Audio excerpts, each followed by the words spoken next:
Hello everyone, welcome to my channel online GS by Diwakar.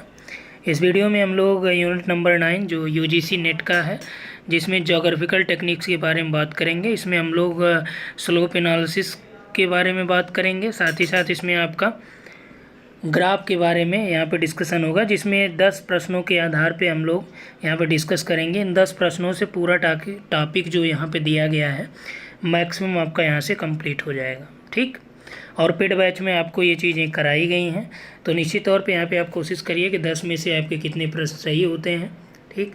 और यहाँ पे देखिए पीजीटी का जो बैच चल रहा है, तो उसमें एक यूनिट कंप्लीट हो गया, फर्स्ट यूनिट, जिसमें भूगोल का विषय क्षेत्र है। यदि आप ज्वाइन करना चाहते हैं तो आप ज्वाइन कर सकते हैं इस नंबर पर व्हाट्सअप करके। जी, यहाँ पे देखिए आपका नेट का भी बैच चल रहा है, फर्स्ट ग्रेड का भी चल रहा है, और टेस्ट सीरीज भी स्टार्ट होने वाली है आपकी। तो यदि टेस्ट सीरीज में आप ज्वाइन होना चाहते हैं तो यहाँ पे आप व्हाट्सअप कर सकते हैं, चाहे आप फर्स्ट ग्रेड की टेस्ट चाहते हैं या यूजीसी नेट की चाहते हैं या फिर आपका पीजीटी या टीजीटी बैच में चाहते हैं, ठीक। तो यहाँ से हम लोग स्टार्ट करते हैं जो आपका दिया गया। आप देखिए सबसे ज़्यादा जो सवाल आ रहे हैं कि इसके एग्ज़ाम के लिए, यानी यूजीसी नेट का जो एग्ज़ाम का कब है। तो अभी देखिए डेट शीट प्रॉपर जो है इन्होंने दी नहीं है, और अभी आपका जो जुलाई का 12 जुलाई से है, तो इसमें आपका जुलाई और अगस्त दोनों में दिए हैं। तो उम्मीद कम है कि जुलाई में आपका हो पाएगा, ठीक, क्योंकि इसमें और कई एग्ज़ाम्स हैं। तो चलिए यहाँ से हम लोग स्टार्ट करते हैं। तो जैसे ही डेट शीट आएगी तो फाइनली बता दिया जाएगा। वैसे जो पॉसिबिलिटी की हम लोग बात करें तो आपका अगस्त में जो है ज्योग्राफी सब्जेक्ट होने की पॉसिबिलिटी है, और जब तक आपका डेट शीट नहीं आ जाती तब तक बहुत ज़्यादा कंफर्म करना उचित नहीं रहेगा। तो पहला प्रश्न यहाँ से हम लोग देखते हैं कि ढाल निर्धारण की किस विधि में समोच्च रेखाओं की कुल लंबाई और उनके बीच के अंतराल का उपयोग किया जाता है। तो सबसे पहले आप ये जानिए कि ढाल निर्धारण क्यों किया जाता है, या ढाल विश्लेषण में जब आप पढ़ेंगे तो उसका उद्देश्य होता है कि कोई भी धरातल हो या किसी भी प्रदेश का कोई धरातल हो, उसमें ढाल से संबंधित जो दशाएं हैं उसके बारे में जानकारी रखना। इससे क्या होता है कि मान लीजिए आप नहरों का निर्माण करेंगे, ठीक, तो उससे आप किस तरह से किधर ले जाएं या कहाँ से उसकी औसत ढाल को बनाएं ताकि स्लोप उसका बना रहे और आसानी से जो जल का फ्लो है वो बनता जाए, ठीक। और अन्य चीज़ों के लिए इसका उपयोग किया जाता है। तो इसके निर्धारण के लिए कई विधियां यहाँ पे प्रचलित हैं ढाल निर्धारण के लिए। तो बेसिकली इसकी 5 विधि हैं जो ढाल निर्धारण से संबंधित हैं। एक आपका है फिंस्टर वाल्डर औसतन विधि या औसत ढाल निर्धारण विधि है। दूसरा आपका सीके बेंटवर्थ विधि है, जो सीके बेंटवर्थ ने दिया था। और इसी में देखिए आपका तीसरा जो दिया गया, देखिए रॉबिन्सन का ढाल निर्धारण विधि है। चौथा आपका स्मिथ का ढाल निर्धारण विधि है, इनका पूरा नाम है GH स्मिथ और AH रॉबिन्सन, ठीक।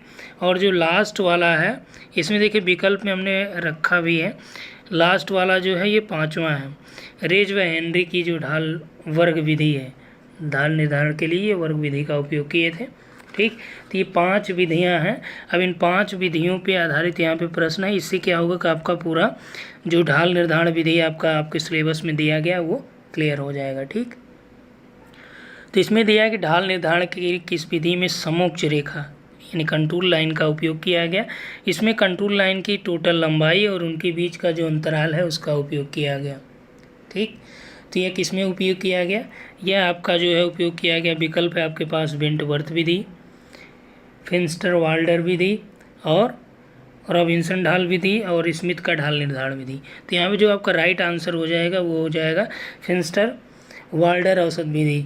तो सर्वप्रथम इस विधि में क्या होता है कि ओपिसोमीटर यंत्र के द्वारा मानचित्र पे जो समोच्च रेखा है, अब देखिए यहाँ से आपका एक चीज़ और क्लियर हुआ, ओपिसोमीटर से क्या होता है, समोच्च रेखा की लंबाई माप के उसका कुल योग जो है निकाल लेते हैं, जोड़ लेते हैं, ठीक। और उसके बाद जो है उसकी लंबाई, उनके बीच के अंतराल जो है उसको भी मापा जाता है। तो इसका एक फार्मूला फिंस्टर वाल्डर ने दिया था कि औसतन ढाल बराबर जो है समोच्च रेखा की कुल लंबाई, ये जो है कुल लंबाई यानी टोटल लेंथ इनटू समोच्च रेखा का जो अंतराल है, ठीक, उनके बीच जो स्पेस है, गैप है, और डिवाइड किससे करना है, क्षेत्रफल से, जो एरिया पूरा दिया गया टोटल एरिया, ठीक। तो आपका क्या निकल आ जाएगा, औसत ढाल निकल आ जाएगा किसके अनुसार, फिंस्टर वाल्डर के अनुसार। ये भी आप याद रखिए, ये भी आप देख लीजिएगा फार्मूला, ठीक, क्योंकि कई बार आपसे यहाँ से फार्मूला भी दे के पूछा जा सकता है, तो यहाँ पे हमने इसीलिए ऐड भी कर रखा है। देखिए दिया गया किसने आपेक्षिक उच्चावच के आधार पर ढाल निर्धारण का प्रयास किया। तो किसने जो है आपेक्षिक उच्चावच के आधार पर ढाल निर्धारण का प्रयास किया। विकल्प है आपके पास रॉबिन्सन ढाल निर्धारण विधि, स्मिथ का ढाल निर्धारण विधि, रेज और हेनरी का ढाल निर्धारण विधि, यह वर्ग विधि में ये आता है, या सभी। तो आपेक्षिक उच्चावच यानी रिलेटिव रिलीफ के आधार पर जो स्लोप एनालिसिस के लिए एक नई मेथड का उपयोग किया था, प्रतिपादन किया था, वह किसने किया था, GH स्मिथ महोदय ने किया था। तो राइट आंसर यहाँ पे आपका बी हो जाता है, ठीक। इन्होंने किया था कि समोच्च रेखा मानचित्र पर 5 मिनट अक्षांश और 5 मिनट देशांतर विस्तार वाला इन्होंने आयत का एक ग्रिड लिया। उसके बाद उसमें स्थानिक ऊंचाइयों का ध्यान से निरीक्षण किया और प्रत्येक आयत में जो क्षेत्र है उसमें सबसे ऊंचे सबसे नीचे बिंदु का अंतर ज्ञात किया, ठीक। ज्ञात करने के बाद उन्होंने आयत चित्र के केंद्र पर वो चीज़ें लिख दी और अपेक्षिक उच्चावच दिखलाने वाले जो मान दिए गए हैं इसी आधार पर वहाँ पे जहाँ पे जिसका निकला वहीं पर उन्होंने उसका अंतर्वेशन किया और समान अपेक्षिक उच्चावच प्रदर्शित करने वाली रेखाओं को भी उन्होंने वहाँ पे खींचा। बेसिकली इन्होंने किसने, स्मिथ महोदय ने इसका उपयोग कहाँ पे किया था, इसका उपयोग उन्होंने ओहियो में किया था, ठीक। तो यहाँ से देखिए आपका क्या क्लियर हुआ, स्मिथ ने आपेक्षिक उच्चावच यानी रिलेटिव रिलीफ के आधार पर ढाल विश्लेषण की विधि का प्रतिपादन किया। फिंस्टर वाल्डर ने क्या किया था, समोच्च रेखा की कुल लंबाई समोच्च रेखा का अंतराल का गुणा करके उसमें कुल क्षेत्रफल से भाग दिया, तो जो निकला वो फिंस्टर वाल्डर के अनुसार हो गया, ठीक। चलिए अगला प्रश्न यहाँ पे देखते हैं। अगला दिया है कि औसत ढाल बराबर समोच्च रेखा की प्रति मील औसत संख्या, समोच्च रेखा का अंतराल और डिवाइड बाई 3361, ठीक। तो ये आपका एक कांस्टेंट नंबर दिया गया था और ये किसने किया, फिंस्टर वाल्डर, वेंटवर्थ, रेज, हेनरी, रॉबिन्सन, ठीक। स्मिथ को आपने पढ़ लिया, फिंस्टर वाल्डर को देख लिया। अब अगला ये इसका राइट आंसर है वेंटवर्थ, ठीक। वेंटवर्थ ने क्या किया था कि इन्होंने औसत ढाल निर्धारण के लिए समोच्च रेखा की कुल लंबाई के स्थान पर समोच्च रेखाओं की संख्या को गणना का आधार माना, ठीक। समोच्च रेखा की संख्या को इन्होंने गणना का आधार माना, किसने, फिंस्टर वाल्डर ने कुल लंबाई को माना था और CK वेंटवर्थ ने क्या किया कि कुल लंबाई की जगह उसकी कुल संख्या को मान लिया। और इसलिए माने क्योंकि समोच्च रेखाओं की संख्या का ढाल की मात्रा से सीधा संबंध होता है, यानी कि दूसरे शब्दों में यदि स्पष्ट कहा जाए तो जो तीव्र ढाल वाले भाग होते हैं वहाँ पर जो समोच्च रेखाएं होती हैं क्या होती हैं, पास पास होती हैं, इसलिए उनकी संख्या भी वहाँ अधिक होती है। और इसके उल्टा यदि देखें तो जो मंद ढाल वाले क्षेत्र होते हैं वहाँ पे समोच्च रेखाएं क्या होती हैं, दूर दूर होती हैं, ठीक। इसीलिए वेंटवर्थ ने इस सूत्र का उपयोग किया, यानी ये सूत्र उन्होंने दिया और उन्होंने ये एक कांस्टेंट रखा, ठीक। क्लियर हुआ यहाँ तक। चलिए बी यहाँ पे राइट आंसर है। अब यहाँ से आप रॉबिन्सन के बारे में भी थोड़ा सा जान लीजिए, पांचों विधियों के बारे में आपको थोड़ा पता होना चाहिए। स्मिथ को आपने देख ही लिया, आपेक्षिक उच्चावच, ठीक। रॉबिन्सन ने क्या किया था, रॉबिन्सन महोदय ने इन्होंने क्वांटिटेटिव दृष्टि से जो है शुद्ध उच्चावच मानचित्र बनाने के लिए एक अन्य विधि का इन्होंने उपयोग किया। इसमें उन्होंने मानचित्र पर वर्गों का एक जाल खींच दिया और जिसमें प्रत्येक वर्ग का क्षेत्रफल उन्होंने 0.01 वर्ग मील रखा। किसने रखा, रॉबिन्सन महोदय ने, ठीक। आगे चल के इसी विधि में शोधकर्ता एक हैं जिनका नाम है बार्नेस, इन्होंने इनके सूत्रों का भी इन्होंने अध्ययन किया आगे चल के, ठीक, जो रॉबिन्सन ने दिया था। तो रॉबिन्सन ने जो सूत्र दिया था या जो इनकी विधि थी, इसमें उन्होंने मानचित्र में बिंदुओं के घनत्व को देखकर औसत ढाल की सामान्य दशाओं का सरलता से अनुमान लगाया और जिसको देख के ये अनुमान लगाया जा सकता है, ठीक। उसके बाद बचे हैं रेज और हेनरी।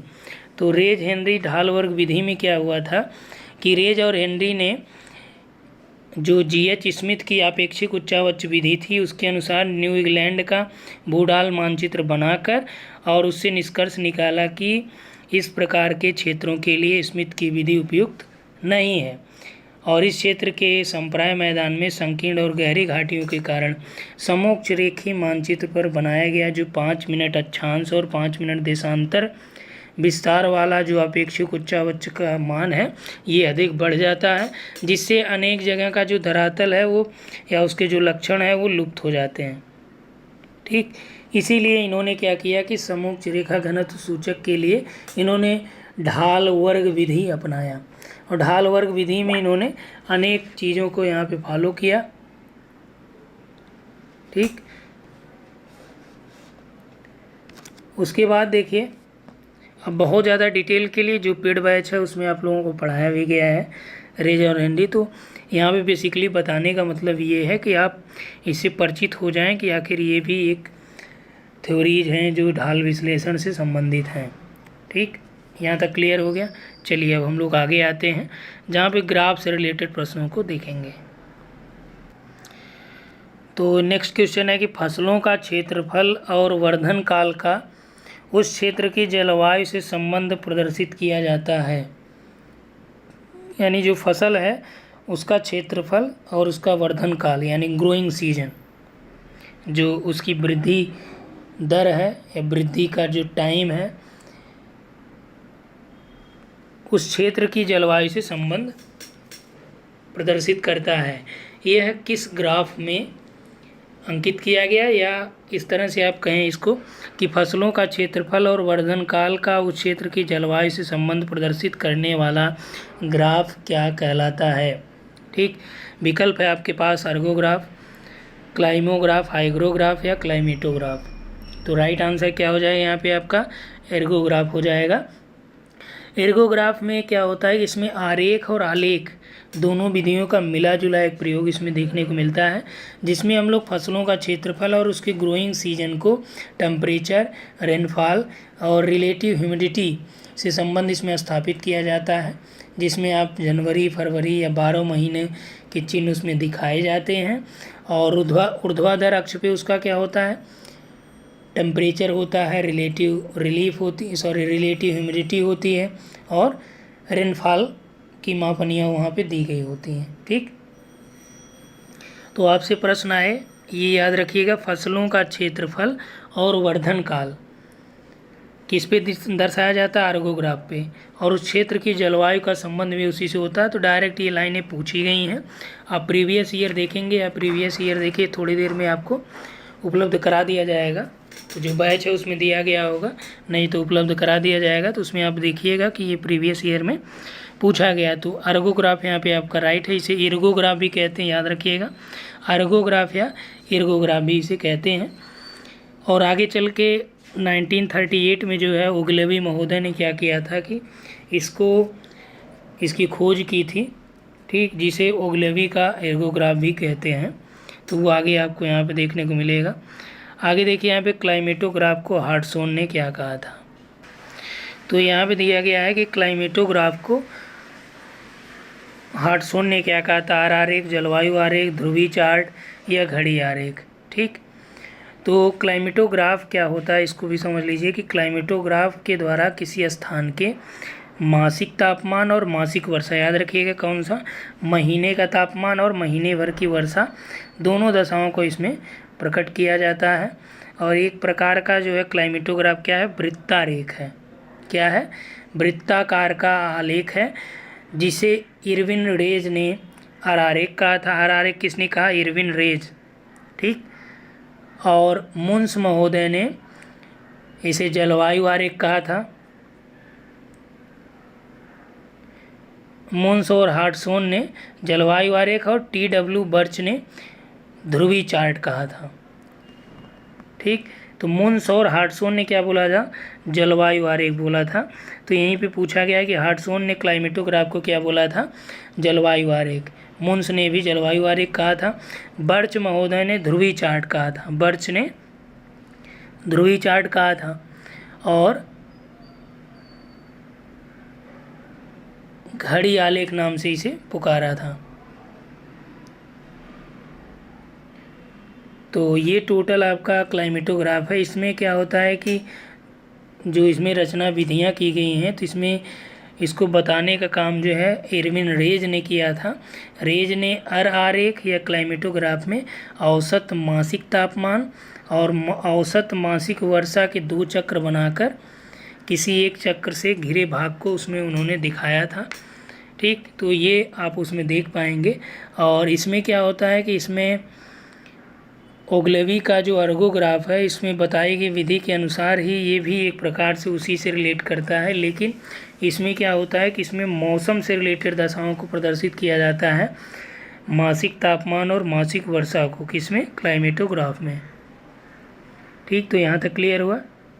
तो राइट आंसर इसमें बी हो जाएगा।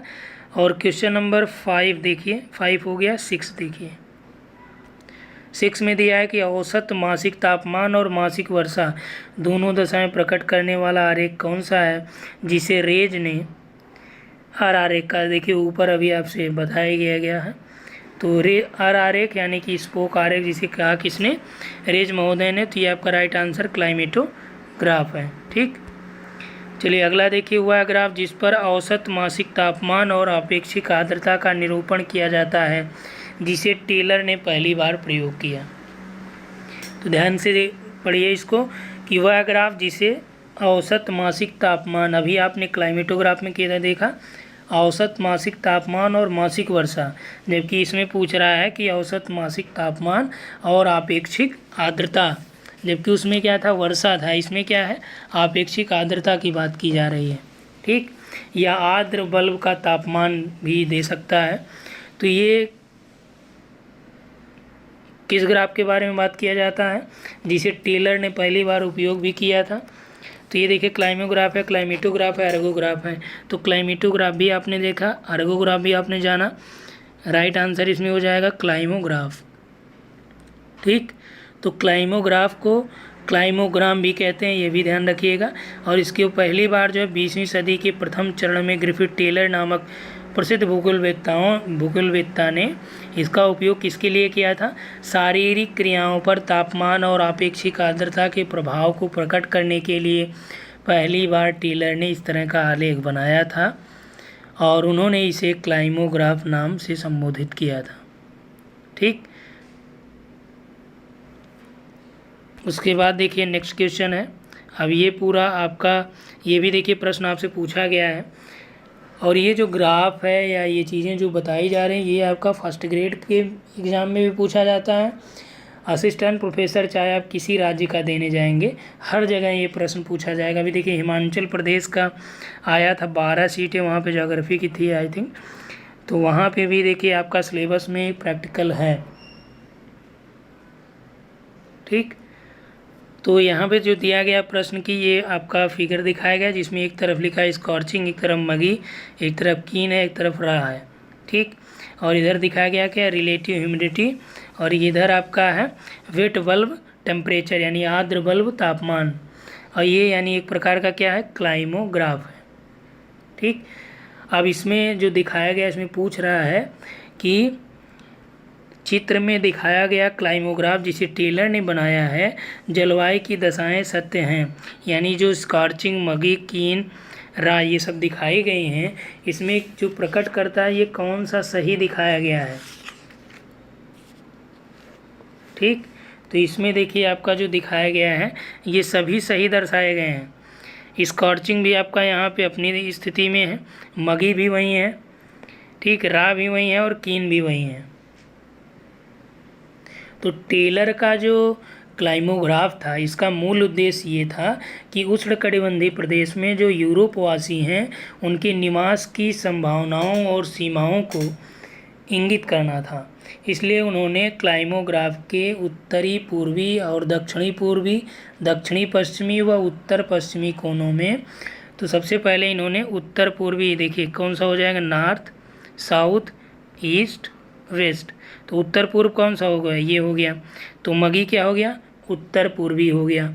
ठीक, उसके बाद उन्होंने क्या बोला, दक्षिण पूर्वी, तो दक्षिण पूर्वी आपका ये हो जाएगा, यानी रा आपका क्या हो गया, दक्षिण पूर्वी हो गया।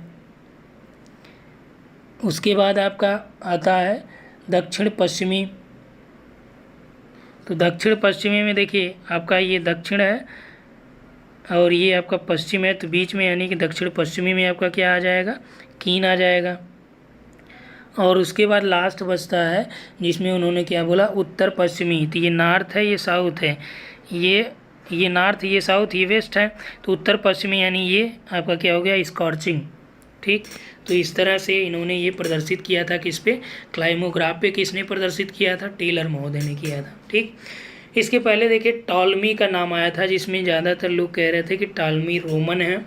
देखिए टॉलमी का जो जन्म हुआ था वो आपका जो यूनानी यानी ग्रीक में हुआ था। हालांकि इन्होंने जो इनके जन्म को लेकर यहाँ पे कई विद्वानों के कई मत भी हैं। तो इनका जो जन्म हुआ था 90 से लेके 168 ईस्वी के बीच, यानी जन्म मृत्यु इनका था। तो इसमें इन्होंने इनका जन्म जो माना है कि यूनानी विद्वान है जिनका जन्म यूनान के टालेमिस नगर में हुआ था, जबकि कुछ विद्वान इन्हें मानते हैं कि ये मिस्र के पेलुसियम में इनका जन्म था, लेकिन सबका एक मत नहीं है। ठीक, और इन्हीं के टाइम पीरियड में रोमन का और ग्रीक का दोनों का उत्कर्ष काल चल रहा था। तो इसलिए कई किताबों में आपको ये रोमन भी देखने को मिलेगा, ये ग्रीक जोग्राफर भी हैं। ठीक, तो किताबों में आप देखेंगे निश्चित तौर पे आपको ये मिलेगा कि जो टालमी महोदय हैं इन्होंने क्या किया था कि ये स्ट्रैबो और टालमी, ये इन्हीं दोनों के समय में जो रोम साम्राज्य था वो चरमोत्कर्ष पे था। ठीक, टालमी जो है ये रोमन काल का और शास्त्रीय युग का अंतिम सबसे बड़ा ग्रीक भूगोलवेत्ता था। ठीक, यानी रोमन काल का भी और शास्त्रीय युग का अंतिम सबसे बड़ा ग्रीक भूगोलवेत्ता था। तो याद रखिएगा टालमी का जन्म जो है ज़्यादातर जो प्रसिद्ध यही है कि इनका जन्म कहाँ हुआ था, ग्रीक में हुआ था, जो टालेमिस नगर नामक स्थान है वहाँ पे इनका जन्म हुआ था। और कई लोग मानते हैं कि इनका रोमन भी हुआ, यानी ये रोमन भी हैं। तो हालांकि ये इन्हें रोमन काल का भी और शास्त्रीय युग का अंतिम सबसे बड़ा ग्रीक भूगोलवेत्ता कहा जाता है, और इन्होंने अलेक्जेंड्रिया में रहकर काम किया था। ठीक, इसीलिए ज़्यादातर लोग मानते हैं कि ये मिस्र के हैं। और इनका टालमी का जो है ये बीच में इसलिए बता दे रहे हैं क्योंकि पिछला जो वीडियो था जिसमें हम लोगों ने डिस्कस किया था कि मानचित्र कला के इतिहास के बारे में, तो इसीलिए इसमें उन चीज़ों को मेंशन कर दिया जा रहा है। ठीक, तो ये स्कॉर्चिंग, मगी, कीन और राय, ये समझ में आया आपको कि ये आपका कौन सी स्थिति है। यहाँ से समझिए ये आपका किस दिशा में मगी, ये उत्तर हो गया, ये आपका पूर्व यानी ये उत्तर पूर्व हो गया, ये आपका दक्षिण है, ये पूर्व है, ये दक्षिण पूर्व हो गया, ये आपका दक्षिण है, ये पश्चिम है, तो कीन आपका दक्षिण पश्चिम हो गया, ये आपका उत्तर है, पश्चिम है, तो स्कॉर्चिंग आपका उत्तर पश्चिम हो गया। ठीक, अब सबका मतलब क्या है उस पर भी यहाँ पे प्रश्न आपको मिल जाएगा। चलिए 9 नंबर का दिया है कि वह ग्राफ जिसमें औसत मासिक तापमान और औसत मासिक वर्षा के मूल्यों को अंकित किया जाता है। ध्यान रखिएगा, औसत मासिक तापमान और औसत मासिक वर्षा के मूल्य। अभी आपने देखा औसत मासिक तापमान और औसत मासिक वर्षा किस में होता है, ये क्लाइमेटोग्राफ में था, जबकि क्लाइमोग्राफ में क्या था कि औसत मासिक आर्द्र बल्ब तापमान और आपेक्षिक आर्द्रता था क्या, क्लाइमोग्राफ। ठीक, इसके बाद प्रश्न पूछ रहा है कि औसत मासिक तापमान और औसत मासिक वर्षा के मूल्य यानी उनके वैल्यूज जो है ये किस में होते हैं। ठीक, तो अर्गोग्राफ है, क्लाइमेटोग्राफ है, हीदर ग्राफ है, और आपका यहाँ पे दिया गया है सभी। तो राइट आंसर यहाँ पे क्या हो जाएगा, हीदर ग्राफ यहाँ पे आपका राइट आंसर हो जाएगा, जिसमें क्या होता है कि औसत मासिक तापमान और औसत मासिक वर्षा के मूल्यों को इंगित किया जाता है किसमें, हीदर ग्राफ में। और इन दोनों के बारे में आप जान ही रहे हैं। उसके बाद आइए देखते हैं यहाँ पे कीन किस प्रकार की जलवायु दशा को इंगित करता है। ठीक, विकल्प आपके पास है उष्ण एवं आर्द्र जलवायु, ठंडी एवं आर्द्र जलवायु, ठंडी एवं शुष्क जलवायु, उष्ण एवं शुष्क जलवायु। अब देखिए कीन यहाँ पे आप समझिएगा जो अलग अलग नाम दिए गए थे, यहाँ पे स्कॉर्चिंग था, यहाँ मगी है, ये आपका रा है, ये आपका कीन है। इन दिशाओं के बारे में याद रखिएगा, जो जो यहाँ पे हमने बताया कौन सी दिशाएं किधर हैं। ठीक, तो सबसे पहले ये देखते हैं कि मगी को किस जलवायु दशा के लिए उपयोग किया था टेलर ने। इन्होंने उष्ण और आर्द्र जलवायु के लिए इसका उपयोग किया था मगी का। तो उष्ण और आर्द्र आपका ये हो गया। उसके बाद देखिए ठंडी और आर्द्र के लिए किसका उपयोग किया था, इन्होंने रा का उपयोग किया था ठंडी और आर्द्र के लिए। कीन किसके लिए किया था, ठंडी और शुष्क जलवायु के लिए। तो कीन यानी यहाँ पे आपका है ठंडी और शुष्क जलवायु के लिए कीन, और यही प्रश्न पूछ रहा है। और उष्ण और शुष्क, उष्ण और आर्द्र मगी था, उष्ण और शुष्क क्या हो जाएगा, स्कॉर्चिंग हो जाएगा। ठीक, ये फर्स्ट वाला। तो स्कॉर्चिंग उष्ण और शुष्क, मगी उष्ण और आर्द्र, रा ठंडी और आर्द्र, कीन ठंडी और शुष्क। ठीक, ठंडी और शुष्क जलवायु, यानी कि यदि आप देखें तो स्कॉर्चिंग आपका यहाँ पे है, कीन यहाँ पे है, दोनों क्या हैं, शुष्क जलवायु हैं। इधर आप देखिए रा और मगी और रा दोनों क्या हैं, आर्द्र जलवायु हैं। ठीक, तो ऊपर वाली क्या है, ये उष्ण हो गई, नीचे वाली क्या हो गई, ये कोल्ड हो गई। ठीक, तो ये आपका लास्ट था क्वेश्चन, जिसमें हम लोगों ने 10 प्रश्नों को देख लिया है।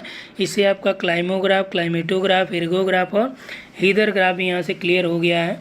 हीदर ग्राफ में थोड़ा सा समझ लीजिए कि हीदर ग्राफ जो है यह भी एक प्रकार का, एक विशेष प्रकार का क्या होता है, ये क्लाइमोग्राफ का ही एक रूप है। यहाँ पे देखिए ऊपर प्रश्न था आपके लिए, यहाँ पे हीदर ग्राफ भी एक प्रकार का क्लाइमोग्राफ है, जिसमें औसत मासिक तापमान, औसत मासिक वर्षा के मूल्यों को कोटि और भुजा दोनों में दिखाया जाता है। हीदर ग्राफ को इस तरह से दिखाया जाता है, और इसमें एक तरफ आपका टेम्परेचर होता है, एक तरफ आपका यहाँ पे रेनफॉल दिया रहेगा, और इसमें ग्रिड बनाई जाती हैं अलग अलग। ठीक, और इसमें कोटि और भुजाओं को इसमें दिखाया जाता है, और इसमें इस तरह से आपका सभी जो ईयर के यानी पूरे महीने के तापमान को यहाँ पे और रेनफॉल को दिखाया जाता है। तो रेनफॉल इधर आपका हो जाएगा और टेम्परेचर इधर हो जाएगा। तो ये हीदर ग्राफ है। ठीक, तो याद रखिएगा हीदर ग्राफ, क्लाइमोग्राफ, क्लाइमेटोग्राफ में थोड़ा थोड़ा डिफरेंस है, तो वही डिफरेंस इनको अलग करता है, और वहीं से ज़्यादातर प्रश्न आपसे बनते हैं। तो इस वीडियो में इतना ही, उम्मीद है ये पूरा आपको समझ में आया होगा। और अब जो है आप टेलर का जो ये जलवायु का मानचित्र यानी क्लाइमोग्राफ है, इसमें आपको कोई दिक्कत नहीं होनी चाहिए। ठीक, तो इस वीडियो में इतना ही। और अंततः यदि आप पीजीटी बैच में जुड़ना चाहते हैं या नेट बैच में या हायर के लिए, हायर में देखिए वैकेंसी जो आएगी वो लगभग 47 आपका मेल का है, यानी मेल फीमेल इसमें दोनों हैं, और 9 जो है केवल स्पेशली फीमेल का है। तो ये टोटल वैकेंसीज हैं। आगे जैसे ही नोटिफिकेशन आ जाएगा आपको अपडेट कर दिया जाएगा। तब तक आप यहाँ पे बने रहें, और यदि आप चैनल पे पहली बार आ रहे हैं तो चैनल को सब्सक्राइब करके बेल आइकन को क्लिक कर लीजिए, क्योंकि आगे कोशिश यही रहेगी। इधर देखिए थोड़ा सा रेगुलर नहीं हो पा रहा है वीडियोज़ आप लोगों को, लेकिन जल्द ही आपको ये पूरी रेगुलर वीडियो यहाँ पे मिलेंगी। और हम लोग आगे प्रोग्राम यही कर रहे हैं कि पूरा आपको एक बार पूरे सिलेबस पे यूजीसी नेट के हर एक यूनिट से आपको एमसीक्यू यहाँ पे प्रोवाइड कराया जाए, जिसमें जियोमॉर्फोलॉजी से लेके आपका ज्योग्राफिकल टेक्निक्स तो चल ही रहा है। ज्योग्राफिकल टेक्निक्स के बाद हम लोग इंडिया पे आ जाएंगे, यानी भारत के भूगोल से भी वहाँ पे एमसीक्यू आपको मिलेंगे। ठीक, इस वीडियो में इतना ही। Thanks for watching.